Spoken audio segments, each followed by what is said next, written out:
And this is kind of one of the features, particularly of Japan's economic story over the course of the last 30 years, but to some extent Taiwan, that the big thing in the 1980s, when these economies made this transition away from lower-end goods towards higher-end goods, one of the things that contributed to that and contributed to import demands holding up was the fact that currencies appreciated. Why is currency appreciation important? Obviously, because it means that it's, labor-intensive stuff becomes less productive and therefore becomes less competitive as the exchange rate moves. But also exchange rate appreciation gives the household sector more purchasing power. And so if you think about particularly Japan in the first half of the 1990s, the currency went through the roof. So as a result, Japanese households' relative global purchasing power also went through the roof.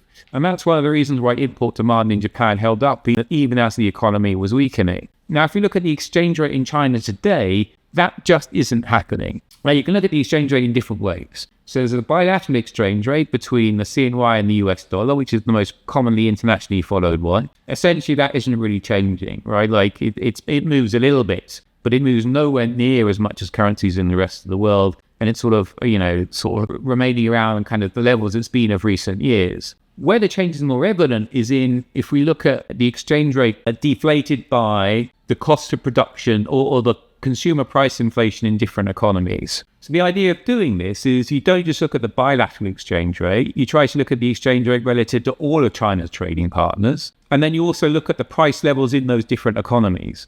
And if you do that, you're adjusting for the cost of production, essentially, that these other economies have. And so the real effective exchange rate is probably the best way of thinking about the price competitiveness of an economy today. So if you look at this chart, it shows it very clearly. What's happened over the course of the last few years is a very steep depreciation of the CNY on a real effective exchange rate basis. So even before this year, China was as competitive on a price basis as it had been since 2014.